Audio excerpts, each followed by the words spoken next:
Hey guys, welcome to an all-new episode of a pro wrestling podcast with Matt and friends. I am your host, Matt Kozakowski, and alongside me today is OVW's wrestler, Brendon Espinosa. Brendon, what's up, my man? Not much, just enjoying the day. Absolutely. You got any big plans for the 4th? Nope. No, I mean, I have my own, self-employment business that I got to take care of a couple things. And then other than that, probably just try to find somewhere around St. Louis that's actually, shooting off fireworks and stuff. Absolutely. Go watch it with the family and stuff. I get it. Yeah. So I got a couple questions written down for you, man. Okay. So let's kick it off here. When did you really want to get into pro wrestling? When did you realize hey, this is what I want to do? I mean, I obviously as a kid, like everybody that gets into it was like, well, most people at some point are like, oh man, I really love wrestling. But I think it really became like a possibility when I was roughly about 13. One of my close friends that did wrestle for a little bit, he opted to walk away like about 3-4 years ago. But when we were like 13 years of age, he started helping record for one of the local promotions downtown. And he's like, hey man, they got a gym and and whatnot, and they'll let us come train. And I was going to go train at that point, but luckily my parents stepped in and were like, hey, you're going to wait till you're done with high school and play on sports. And cause I was a 3-lettered varsity athlete. And so and they were like, you need to finish this because the moment you get in that and you get injured, now you're screwed with that.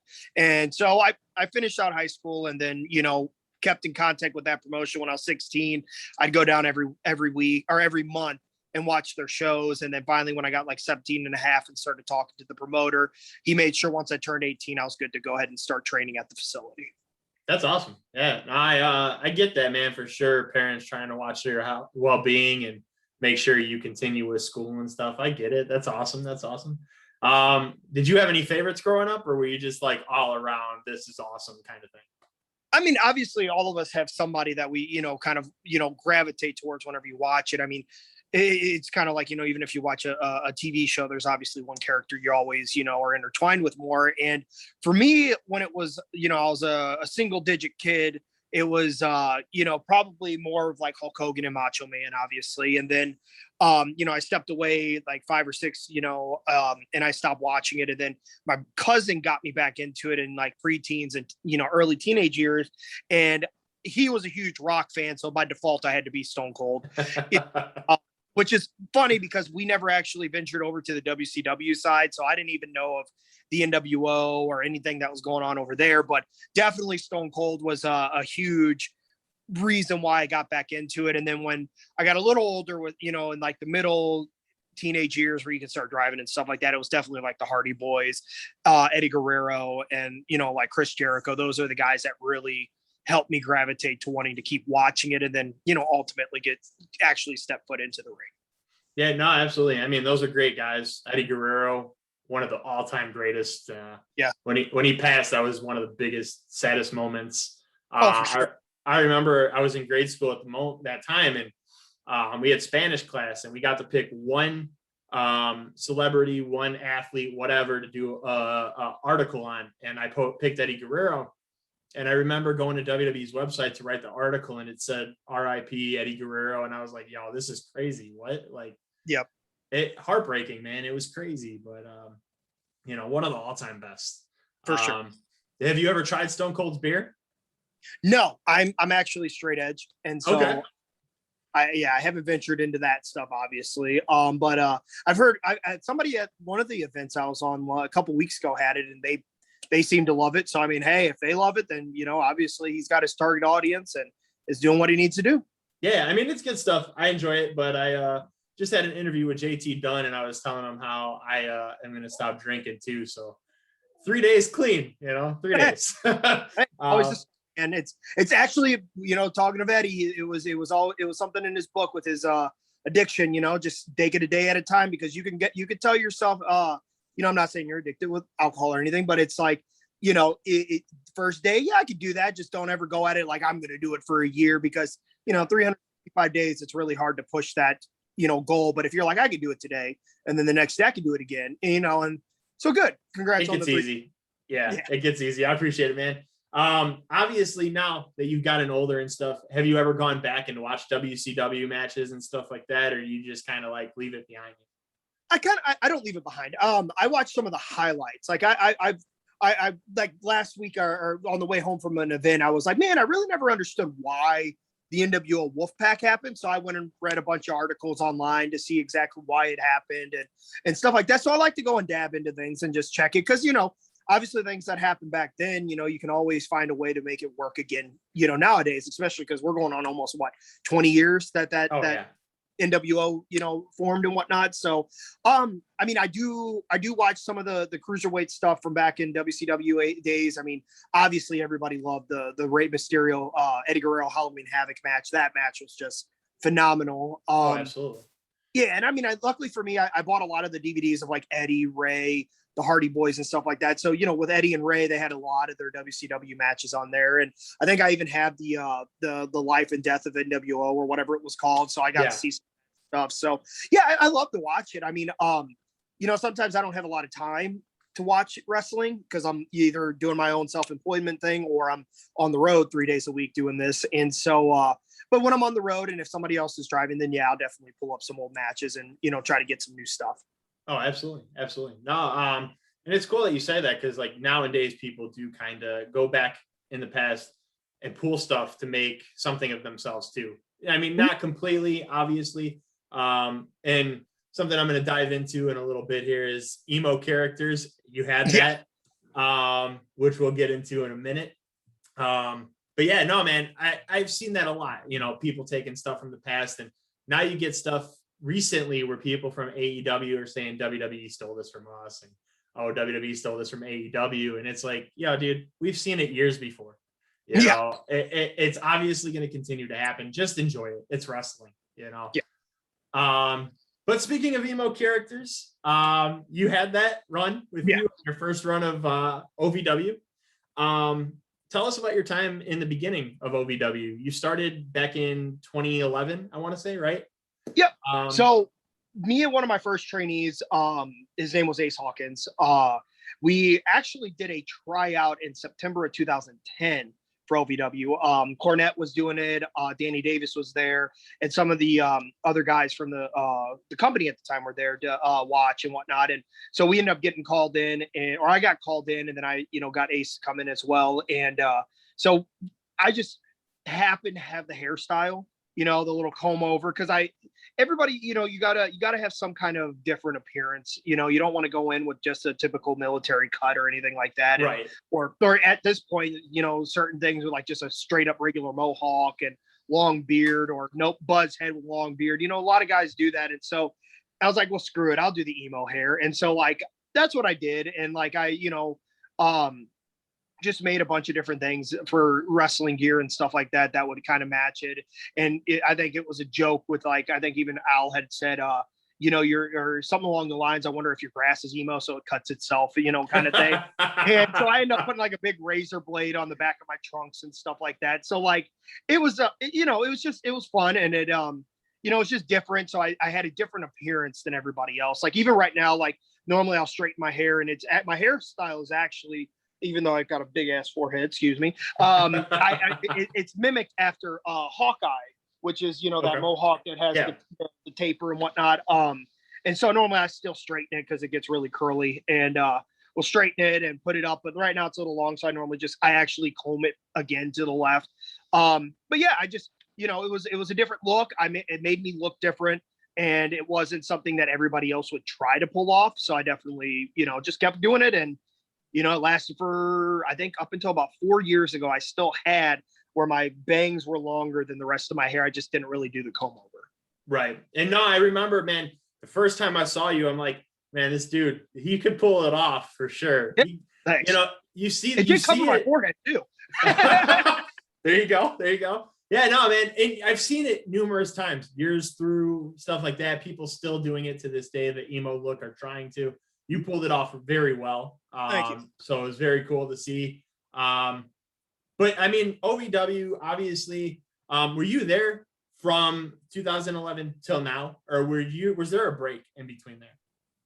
There was a decent amount of break. I was there 2011 until like 13, 14 That's when that whole character was there. And then there was some stuff going on backstage where different people in management were causing different, they were wanting to have different policies. And so since I had done the tryout, they were trying to, I'm not going to lie, they were trying to force us to come in from St. Louis and train every Saturday. And I was like, no, like I did a tryout. I was accepted. You guys called me to come work for you.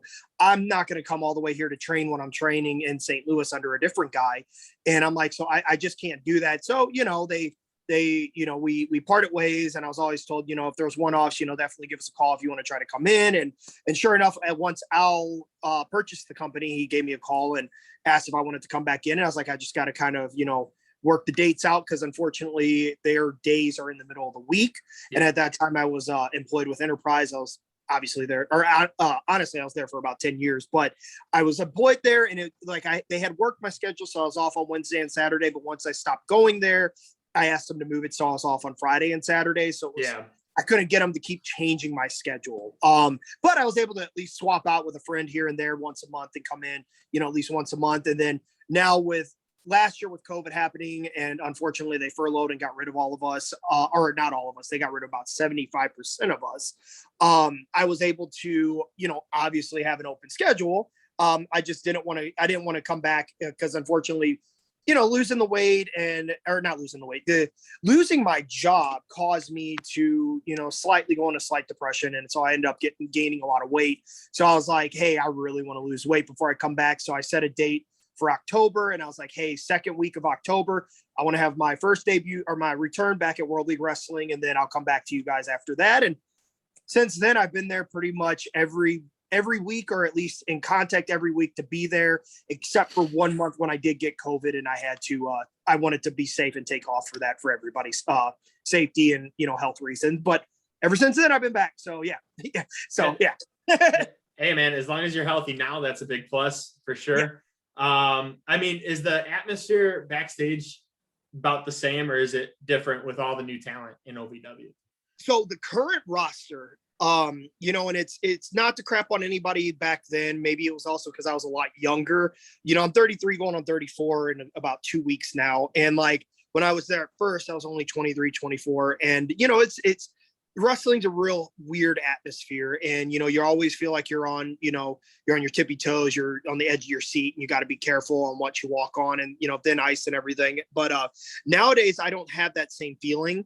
I don't know, maybe if it's because I'm a little bit older or if the guys just aren't that way. I think, a lot of, when I first went, you got to realize it was only a few years removed after WWE or WWF at that time had left. And then, we also got Impact to come in.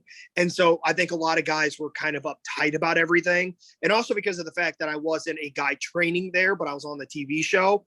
It just did not sit well for the guys that were being forced to pay for training. And I can understand that, to a certain extent, because if I did a tryout and was called in, it's not like I just, skipped all of it. But nowadays, man, I'm there, 3-4 days a week almost now. And like enjoy the atmosphere, love the guys. I'm starting to learn more and more about them because, I don't train there. I train here at Harley Race Academy in St. Louis. And I did do a training session with Tony Gunn's guys a couple weeks ago, but I've started to be able to know who everybody is, and it was funny thing because I thought a lot of them were younger than me, and I realized that over half the roster is actually older than me. So like, and even only by like a year, but it's like, dude, I thought I was like old. I was like, maybe I'm not. And, it's cool to learn all that stuff. And I do wear a lot of anime shirts. I'm a huge Dragon Ball fan and My Hero Academia fan. And like, so one of the guys was like, dude, you really like Dragon Ball? And I'm like, yeah. And he's like, oh, look at this. He's like, have you heard this song before? I'm like, yeah, of course I've heard the Hell Bells theme song. And like, and so we started, now I'm starting to get to learn or getting to know and understand people a little bit better. And I think back when I was 23, 24, it was like just show up, wrestle, leave. And maybe that just didn't settle right. So I think now the atmosphere for me personally feels a lot more relaxed and like we're having fun and it's not just work. Oh yeah, absolutely. And we just seen that clip you posted where you killed Pikachu. So that was, yes.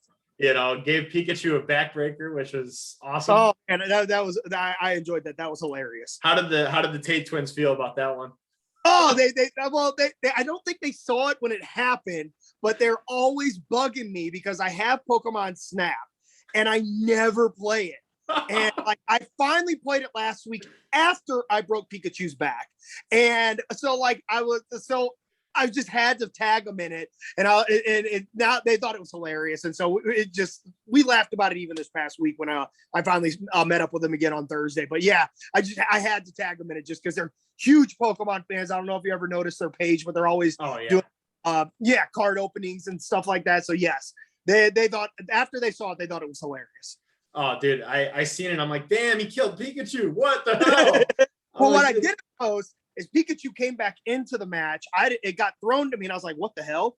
And then Dream Girl Ellie popped up, hit me with a forearm, kicked me, and then hit me with Adam Cole's version of the Canadian Destroyer. So Pikachu got his payback. That's awesome. And Blanco Loco and Ellie have been killing it too, and I'm really glad to see them on OVW because I just recently learned about them not too long ago. To see them on a platform like OVW was really cool. And obviously that was Blanco's Pikachu that you destroyed. But I take it you grew up watching Pokemon and stuff too, right? Oh yeah, dude. I love Pokemon. Like I started playing that when I was in 6th grade. And just every time a new game drops, I at least try it. I'm not a huge fan of like Snap or like Stadium and stuff like that because I'm like really into the old school style games. I mean, I did like Sword and Shield with their whole like 3D feel to it, but an open world. But yeah, man, I've always loved Pokemon, and I didn't ever get into Digimon, but I do love Pokemon, and I've played it. My son plays it, and every so often my oldest daughter will play it, and even my babies are screaming Pikachu and stuff like that. So yeah, oh, wow. it's very involved in my life. There you go. You play Pokemon Go at all? Sometimes, yeah. Unfortunately, I'm not gonna lie, I'm a spoofer, and because of the fact that I'm on the road a lot and I can't drive and play, or somebody else drive and play because of the speed limit issues. And then also when I did work with Enterprise, I worked from home, and it's it was a 40-hour, 50-hour job, a week, and it was. So I was like, all right, well, I had a community over where I live that has a huge Pokemon community, and they're like, hey, we're gonna go play at this gym, and we're going to go do the raid. And I was like, okay. And then I just, spoof there and play with them, So I used to play it all the time. Matter of fact, my Switch that I carry with me everywhere, just in case. And I told the Tate twins this, just in case the Pokemon battle like bust out of nowhere, I'm ready to go. But I've got the actual Sword and Shield version of the Switch Lite. Okay. Yeah, I haven't beat the last DLC that came out. I'm still trying to get it, but I don't know, man. I got kind of bored with it for a little bit, so I've been playing Call of Duty. But gotcha. I'm gonna get back into it. But they're talking about re-releasing what is it? Diamond and Pearl. Diamond and Pearl. Yeah, I never got to play that one, so I'm really looking forward to it. Oh, I loved it, man. I literally have played every single version of the game that has come out, at least in the English version. So yeah, that one, and then what led into the Platinum version with all the distorted reality and distorted realm, that was awesome. I don't know if they'll have that in this one, but yeah, dude, if you get the chance to go back and play the old ones before the new one comes out, definitely recommend it. But if the new one comes out, still recommend that too. I'm gonna check it out for sure. Who's your favorite Pokemon before we move on?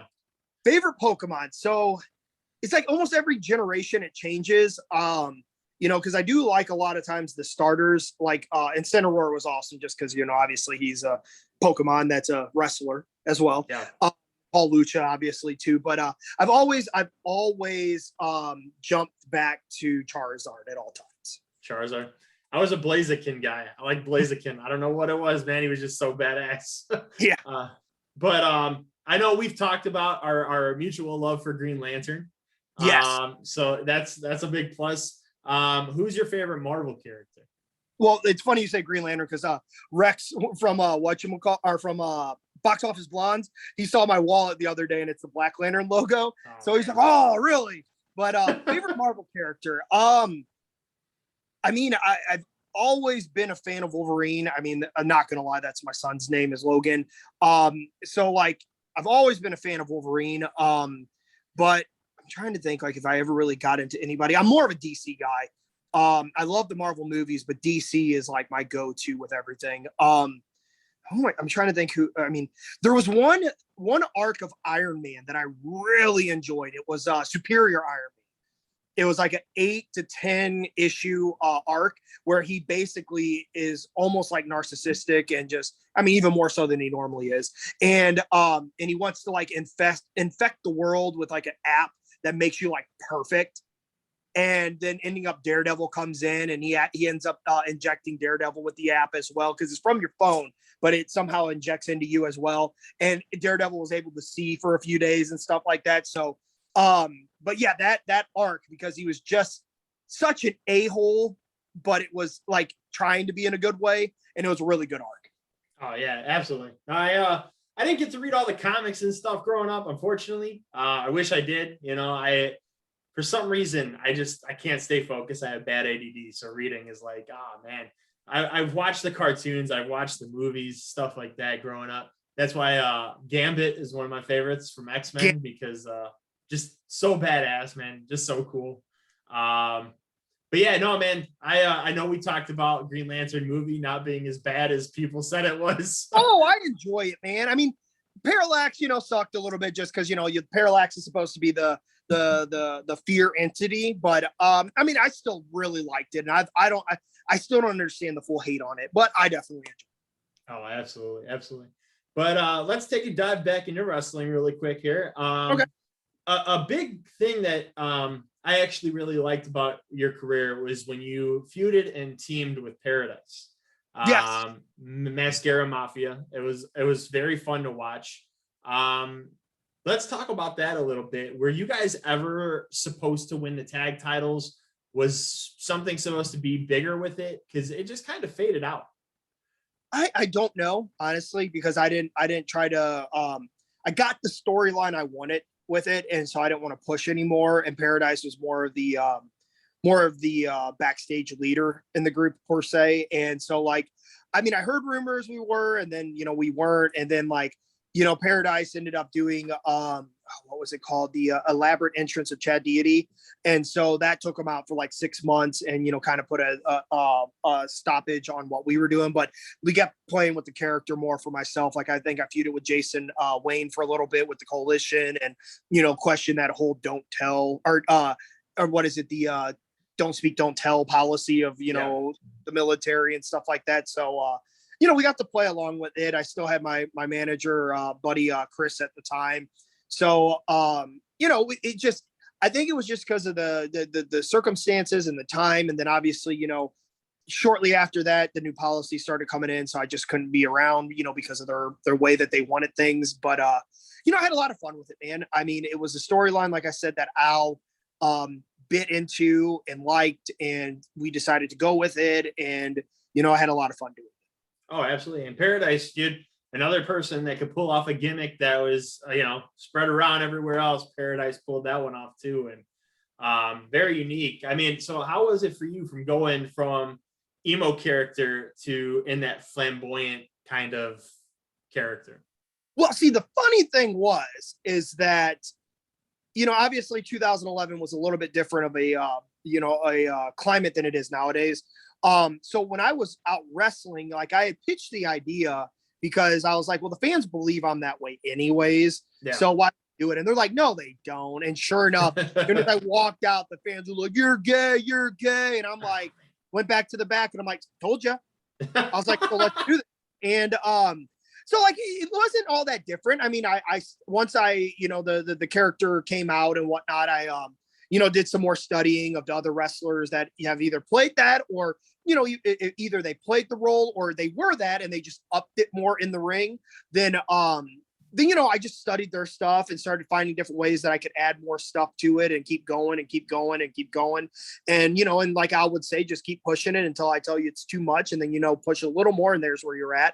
And so that's just how it was, and I enjoyed it a lot. I'm not gonna lie that I was raised in a very, very, very, very, very I don't know if I want to say, well, I'll just say it, a horrible atmosphere with certain types of different people's lifestyles or different people's the way that they were born and everything like that. And for me to be able to play that character, it was my way of starting to accept it, because I was raised by the Bible, Yeah, me too. quote Me too. unquote. And yeah, and so like I had a strange relationship with anybody that is either, gay, bi, trans, or anything like that. But that was my way of trying to, accept it. And ever since then, dude, like I have no problems with anybody like that. And if they're like that, and that's either the way they were born, or if people's beliefs, that's how they are, or that's what they chose.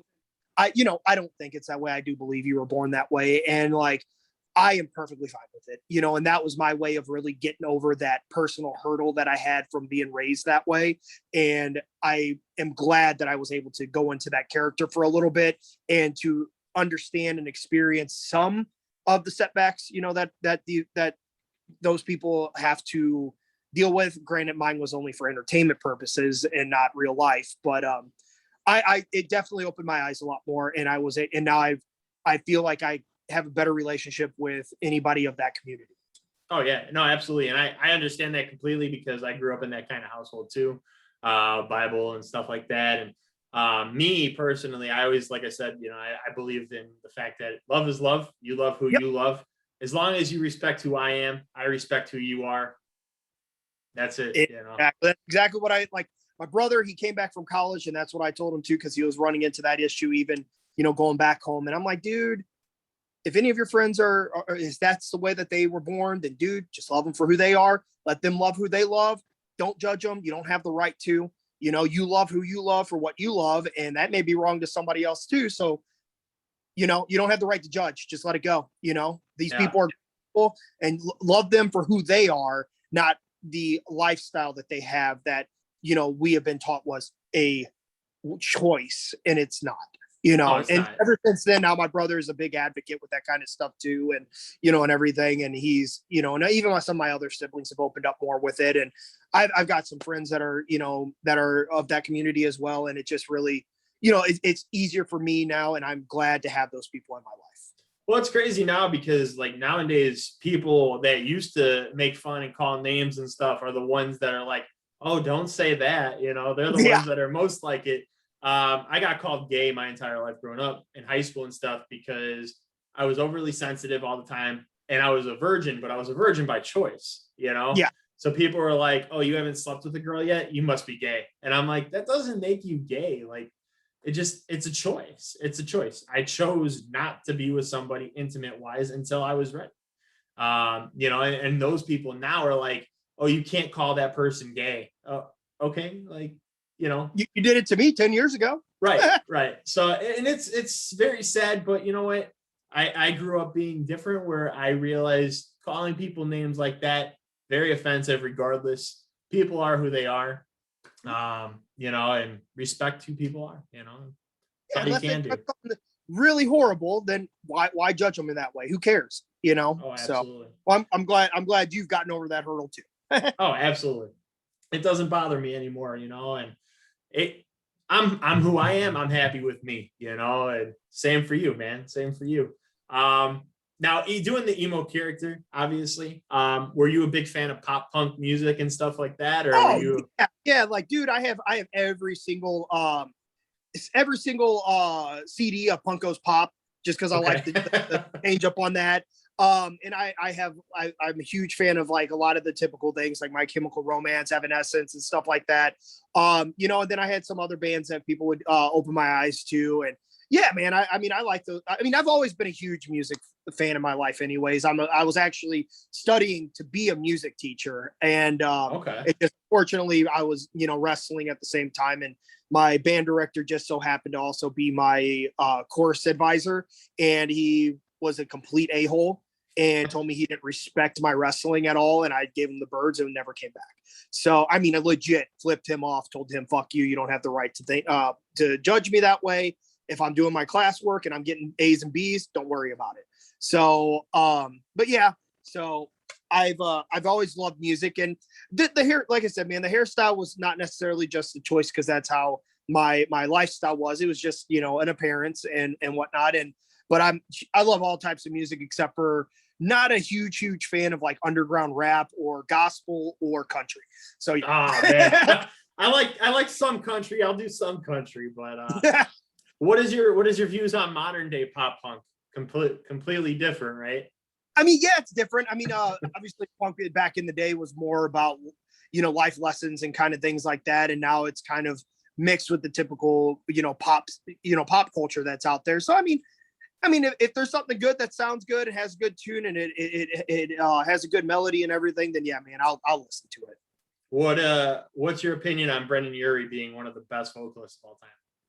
Dude, I actually love Panic at the Disco, right? Yeah, dude, I love it, and I love watching his explosions from having to sing I Write Sins and Not Tragedies, or I Write Sins Not Tragedies. I love watching his explosions on getting ticked off from having to sing that song all the time. Right.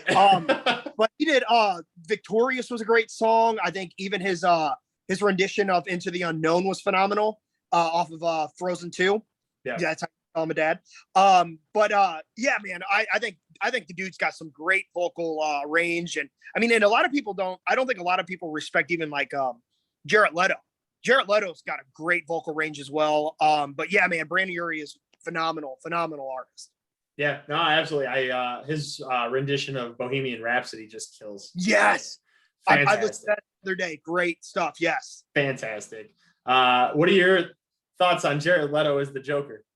I liked it, man. I'm not gonna lie. Like, I liked it because it was a different rendition.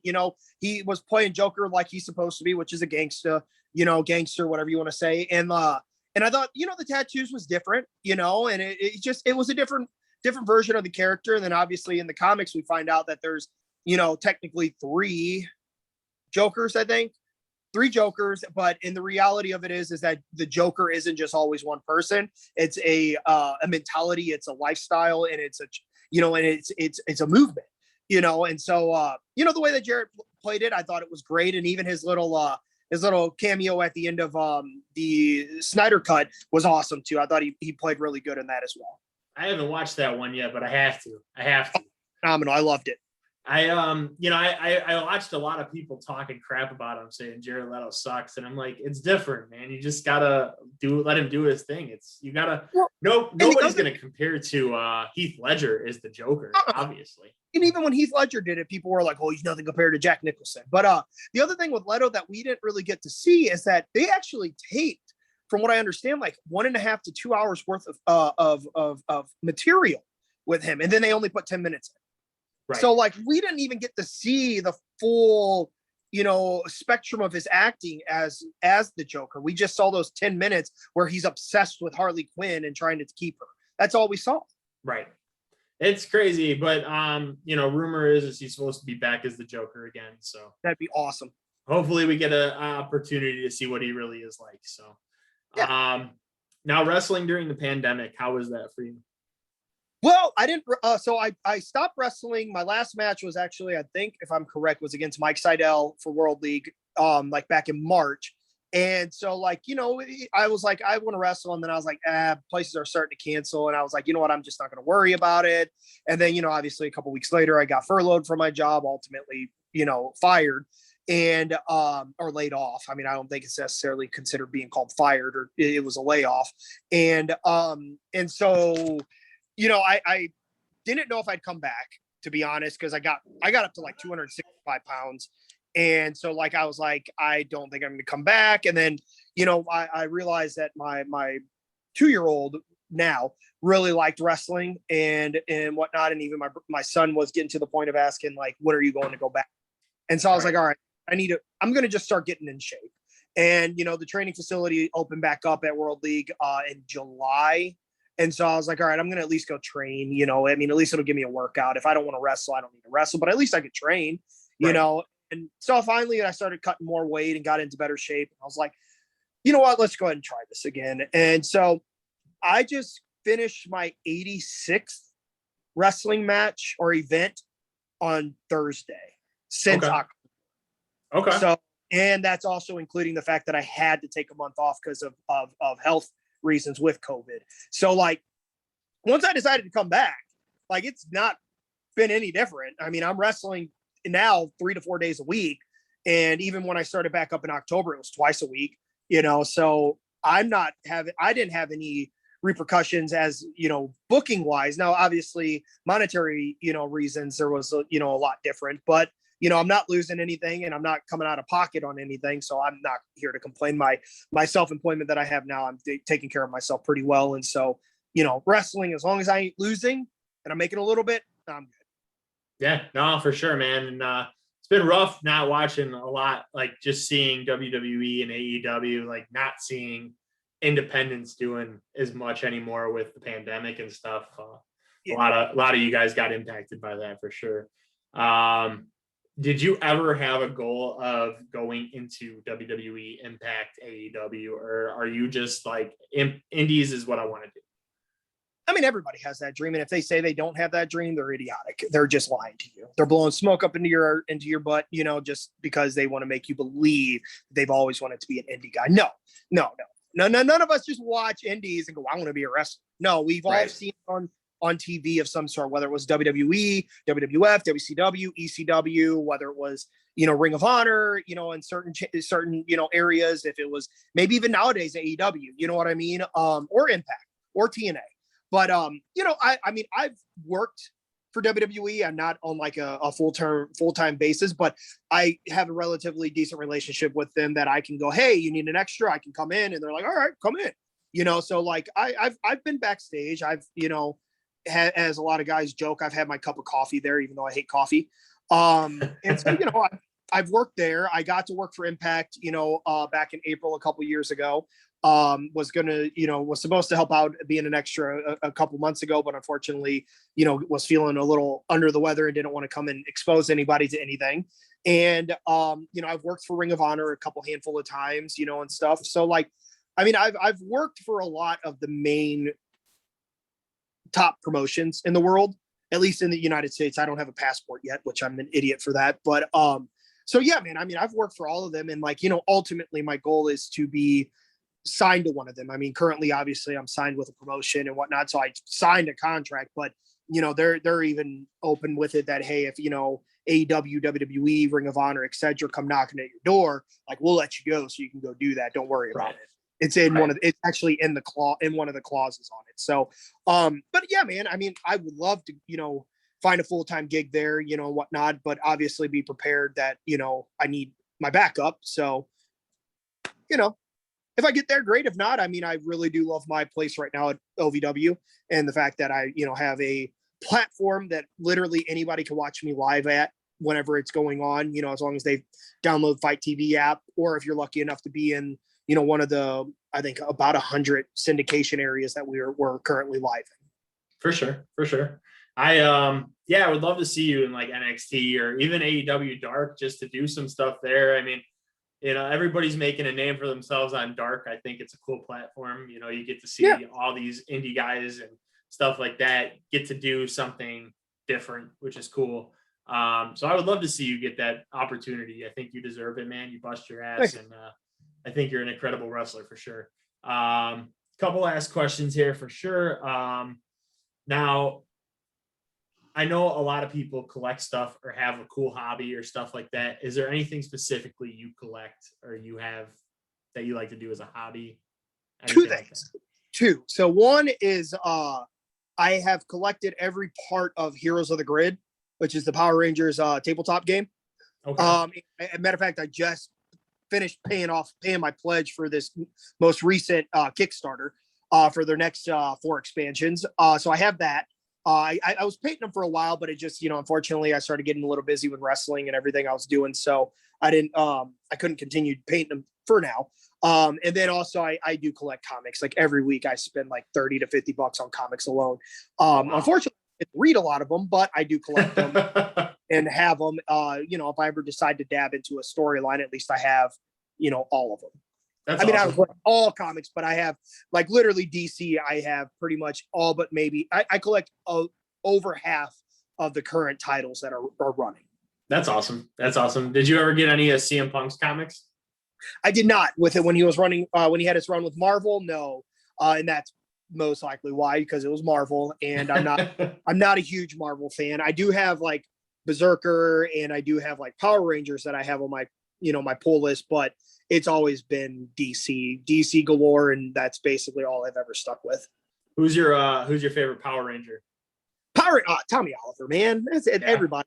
Matter of fact, like I dropped my watch. I don't know where it went, but my Apple Watch. I actually, a lot of people laugh about it and pop for it because it's actually the White Ranger's communicator band. Oh no And shit, so, that's cool. yeah, and so I have that, and then I like my little like faceplate screen is the like the communicator like little logo. So I love Tommy Oliver. I mean, I got lucky enough to go to a Comic-Con and get to take a photo with him and talk to him for a brief moment, and That's which cool. was hilarious because I went to the Comic-Con in St. Louis to take a photo with him and meet him in person because I was a huge fan of him since I was a kid. And when I was walking out of his line, I was standing there walking out. I was like, obviously, starstruck, by, my childhood hero sitting there, and I didn't backbreaker him like I did my childhood hero Pikachu, but I was walking out and this little kid was sitting there shaking. And I was like, I know, right, man? The Green Ranger, White Ranger, right? And he's like, and I'm like, yeah, I know. And then his mom comes up and he goes, no, he's a huge fan of yours. Will you take a photo with him? And I'm like, no. That's so cool. So that was so cool. But yeah, definitely Tommy Oliver, man. I love Tommy Oliver. And like, other than the original, like first couple seasons of Mighty Morphin, I was a huge fan of the Time Force saga. Oh, really? Okay. Yeah. Okay. I was a big fan of Lost Galaxy. Nice. Leo was my all-time favorite. I don't know what it was, but the Red Ranger from Lost Galaxy. I mean, obviously taken away from Mighty Morphin because Mighty Morphin was the best. It was the original. Galaxy, didn't Leo end up killing Zordon? Wasn't that the big? No, that was Andros. I think so. Yeah.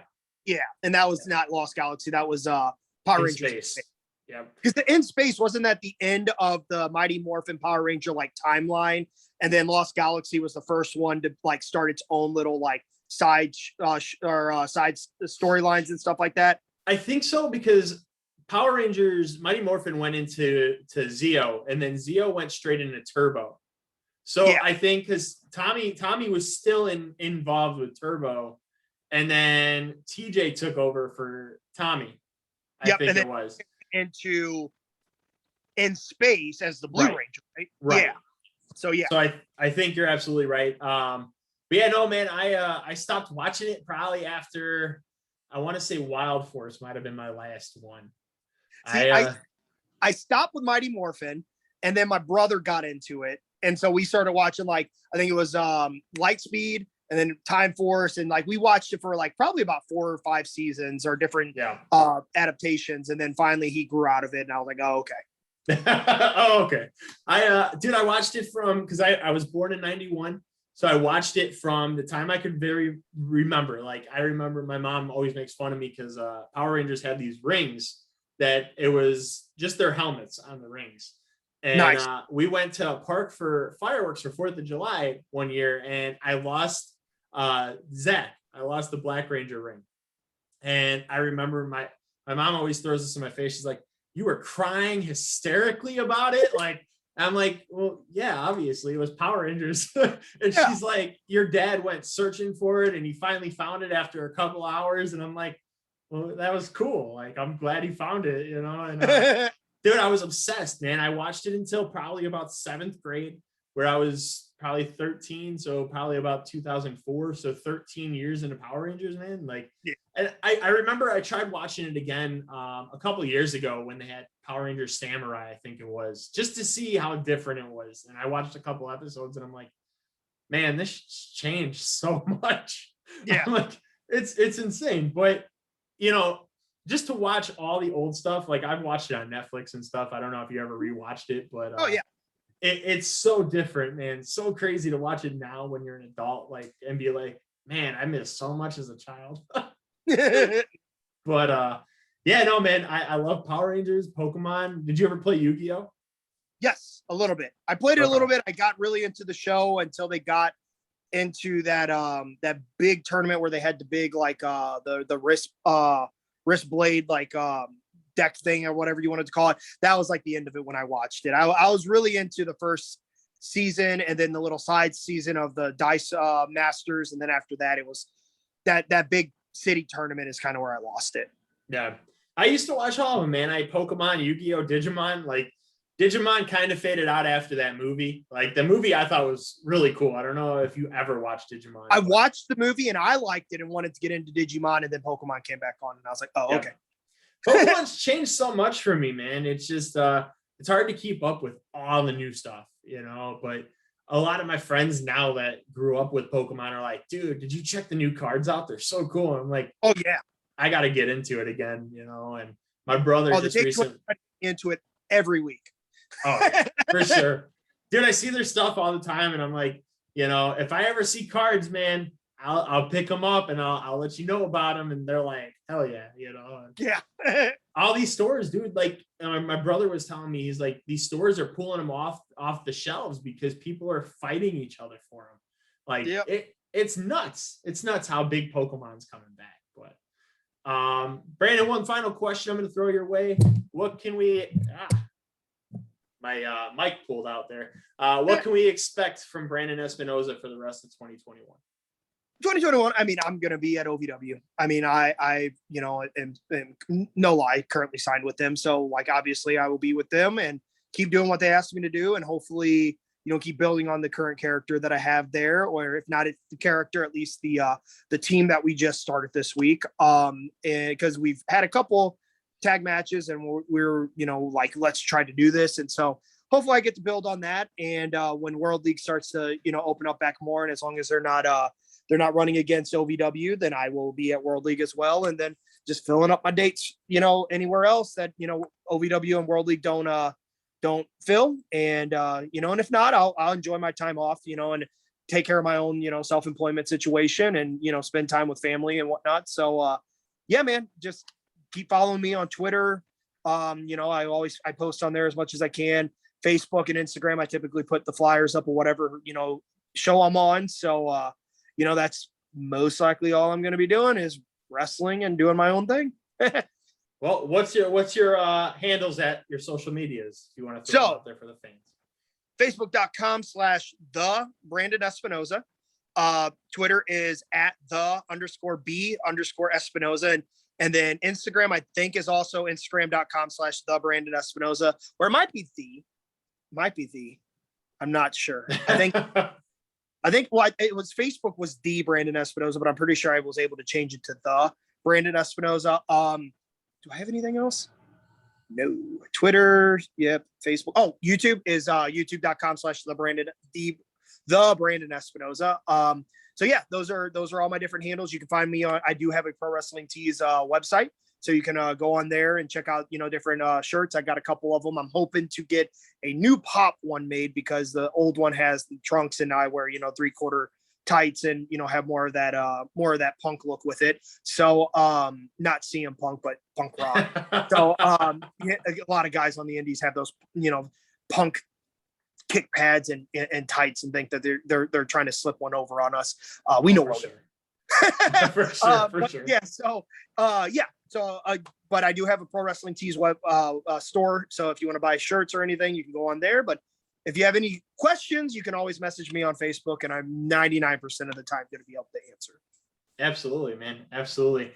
Well, I hope we see you win gold in OVW soon. It's been long overdue.